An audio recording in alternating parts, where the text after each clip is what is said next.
5 અધ્યાયની સત્યનારાયણની કથા જો તમે બરાબર સાંભળી હશે તો એમાં આ 4ની કથા છે.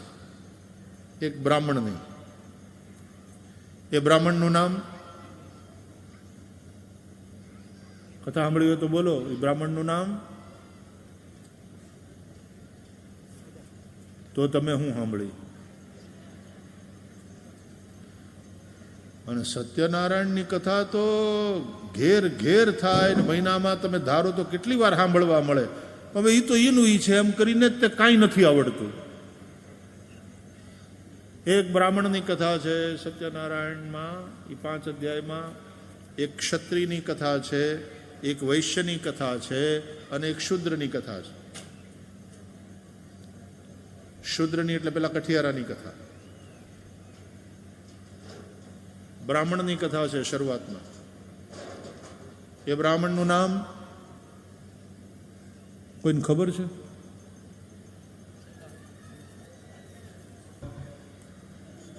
સદાનંદ બ્રાહ્મણ. એક સદાનંદ બ્રાહ્મણની કથા છે, એક ક્ષત્રિયની કથા છે. એક ક્ષત્રિયનું નામ રાજાની કથા છે. કયા રાજા? ઉલ્કામુખ રાજા. સદાનંદ બ્રાહ્મણ, ઉલ્કામુખ રાજા, વાણિયો, વૈશ્ય, બ્રાહ્મણ, ક્ષત્રિય, વૈશ્ય. એ વૈશ્ય વેપારી આખા 2 અધ્યાય લઈ ગયો છે. એમાંય તે બિગ બાઇટ. વેપારીની પાસે બહુ હોય. 2 આખા અધ્યાય એ વૈશ્ય વેપારી છે એના છે. એનું નામ, એ વૈશ્યનું નામ ચાલો બીજી રીતે તમને કદાચ મગજમાં યાદ આવી જાય. એ વાણિયાનું નામ, હા, સાધુ નામનો વાણિયો. એ વેપારી. તો સાધુ એટલે એ કઈ વિરક્ત હતો? આપણા જે મહાપુરુષો છે એમની જે એણે કંઈક સંસાર છોડી દીધેલો? નહીં, એને તો પત્ની હતી. અને પછી ભગવાન સત્યનારાયણ એને માનતા માની તો એક દીકરી થઈ. ઓલી લીલાવતી કલાવતી એની વાત સાંભળો જ ને. પછી દીકરીના લગ્ન કર્યા. પછી જમાઈની હારે વેપાર કરવા માંડ્યો સાધુ વાણીઓ. એની કથા આવે છે. એ સાધુ, હવે એનું નામ સાધુ હતું પણ સરળ નહોતો, નિષ્કપટ નહોતો. બોલો કેવી માનતા માને છે. ક્યાંક સત્યનારાયણની કથા થાય ત્યાં જાય, જોઈને પછી કે આ શું કરો છો? તો કે આ સત્યનારાયણની પૂજા કરીએ છીએ અમે. ઈ કોણ? તો કે ભગવાન સત્યનારાયણ વિષ્ણુ દેવ છે. આ કરવાથી શું લાભ થાય? વેપારીને શું લાભ થાય? એટલે કે સત્યનારાયણો વિષ્ણુ વાંછિતાર્થ ફલપ્રદા. જે તમને જોતું હોય એ મળે, જે મનોકામના કરો એ બધી મળે. આમાં કેટલો ખર્ચો થાય? વેપારી બધોય વિચાર કરે. અને સત્યનારાયણ વ્રતકથાના પહેલા અધ્યાયમાં બધું જ, અને એટલું બધું વિધિ અને એમાં સરળતા કરી છે કે ભાઈ ભગવાન સત્યનારાયણને શીરાનો ભોગ લગાવવો. રવો ન હોય તો ઘઉંનો લોટ લેવો, અને સાકર ન મળે તો ગોળ ચાલે. ભગવાન ભાવના ભૂખ્યા છે. તમારે શક્તિ હોય એ પ્રમાણે ભક્તિ કરવાની, પણ શ્રદ્ધાથી કરો, ભાવથી કરો તો તમે જે ઈચ્છો એ ભગવાન સત્યનારાયણ તમને આપે. એટલે આ તો વેપારી ને. એટલે જ્ઞાનની હાથ જોડીને કે હે ભગવાન સત્યનારાયણ, મારે બીજું બધું તો છે પણ એક જ વાતનું દુઃખ, સંતાન નથી. એટલે જો આપની કૃપાથી મારે ત્યાં સંતાન થાય તો હું તમારું વ્રત કરું. હોનાની ધજા બનાવી ચડાવવું. હવે હાવ સાચું કહેજો, કર્મ કરે એ પ્રમાણે માણસને ફળ મળે કે ફળ મળે પછી કર્મ કરે?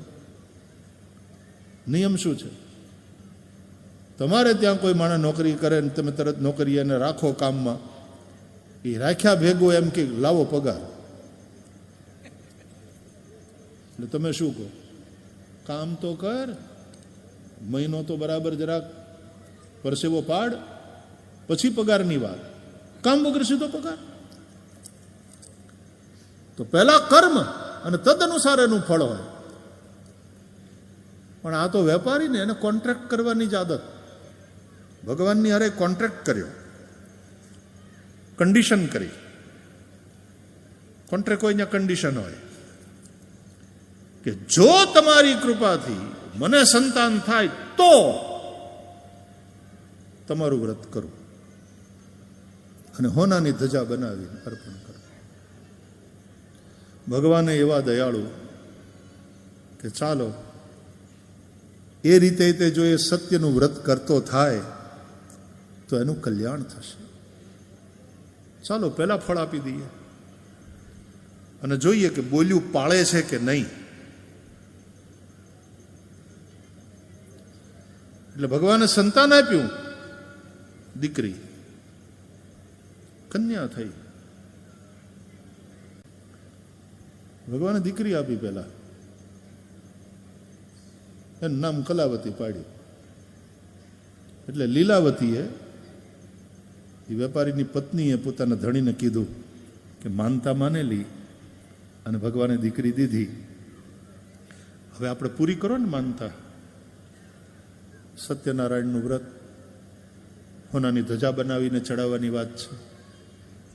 ક્યાં કરશું કરશું, મોટી થવા દે દીકરીને, મોટી તો થવા દે. એટલે કે મોટી તો થવા દે દીકરીને. પછી દીકરી તો મોટી થઈ. પાછું પત્ની લીલાવતી યાદ કરાવ્યું સાધુ વાણિયાને, હવે મોટી થઈ, હવે તો એલી માનતા પૂરી કરો. તો કે લગન ટાણે હારોહાર બે પ્રસંગ કરી લઈશું. લગન થયા, લગન ટાણે વળી પાછો પત્ની યાદ કરાવ્યું કે હવે તો માનતા પૂરી કરો. તો કે લગ્નનું બધું લૌકિક કામ ને એની અંદર પાછી ભગવાનની ભક્તિ ને બધું ભેગું ભેગું એમ મજા ન આવે, એ કઈ નિરાતે ન થાય. એટલે પછી વાત અનુકૂળતા લગ્ન એ કરી લીધા. અને પછી સાધુ વાણીઓ પોતાના જમાઈને લઈને વાણ લઈને દૂર દેશ કમાવાઈ ગયો. હવે કથા યાદ આવે છે ને બધી. ખૂબ કમાણો, ખૂબ કમાણો. બે મોટા મોટા વાણમાં ધન ભરી અને પોતાના સ્વદેશ પાછો આવતો હતો. એમાં રસ્તામાં એક ટાપુ, ત્યાં થોડી વાર વાણ લાંગર્યા, અહીંયા થોડા દિવસ રહી, પાણી ભરી, જે ખાધા ખોરાકી બધી લઈ અને પછી આગળની યાત્રા કરીએ.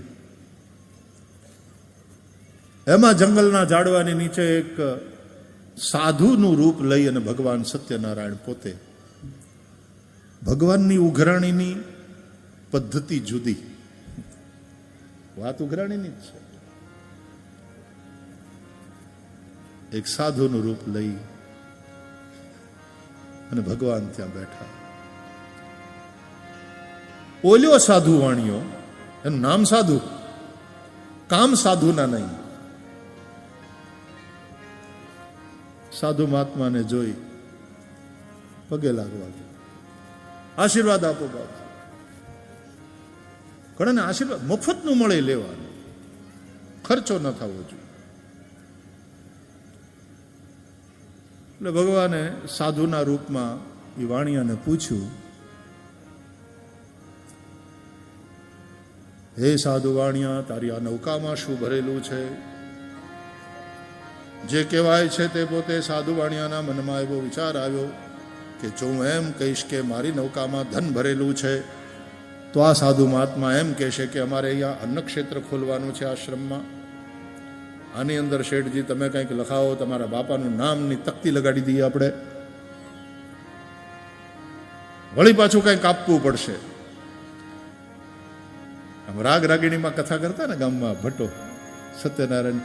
પછી જે કહેવાય છે તે પોતે સાધુ વાણિયાએ કપટ કરીને ભગવાનને જવાબ આપ્યો છે, હે સાધુ મહારાજ, મારી નૌકામાં જે કહેવાય છે તે પોતે વેલા અને પાંદડા ભરેલા છે.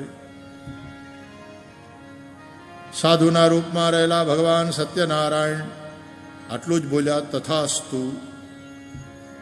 ભગવાનના એમ બોલવા માત્રથી સાધુ વાણિયાની નૌકામાં ભરેલું ધન વેલા અને પાંદડામાં કન્વર્ટ થઈ ગયું, બદલાઈ ગયું, વેલા અને પાંદડા બની ગયું. સાધુ વાણિયાની નૌકામાં ધન હતું એ વેલા ને પાંદડા થઈ ગયા. પછી તો એ બહુ દુઃખી થયો. આથી બધી કથા તમે સાંભળી છે એટલે હવે તમને બધું યાદ આવી ગયું હશે. પૂરેપૂરું રિપીટ નથી કરવું, પણ ધ્યાનથી એક એક કથાઓ સાંભળજો વાલા. આ 5 અધ્યાયની કથામાં સદાનંદ બ્રાહ્મણ, ઉલ્કામુખ રાજા, સાધુ વાણિયો અને કઠિયારો, આ ચારેયની કથા દ્વારા પુરાણકારે ચારેય વર્ણને સાંકળી લીધા અને સત્યનું વ્રત એ ચારેય વર્ણનું કલ્યાણ કરનાર છે, સમાન રૂપે કલ્યાણ કરનાર છે, એ વસ્તુ બતાવી. સત્યનારાયણો વિષ્ણુ, સત્ય એ જ નારાયણ છે અને એ સત્યનું વ્રત એ જ ભગવાન સત્યનારાયણની સાચી પૂજા છે. એ સત્યનું આચરણ એ જ પરમ ધર્મ છે. ધર્મ ન દૂસર સત્ય સમાના, रामायण कहे. सत्य का व्रत समाज के सभी वर्ण के, सभी वर्ग के लोगों के लिए समान रूप से कल्याण करने वाला है. ये संदेश है सत्यनारायण व्रत कथा का. चाहे श्रमिक हो, चाहे व्यापारी हो, चाहे शासक हो, चाहे धर्मोपदेशक हो, सभी के लिए सत्य का व्रत कल्याणकारी है.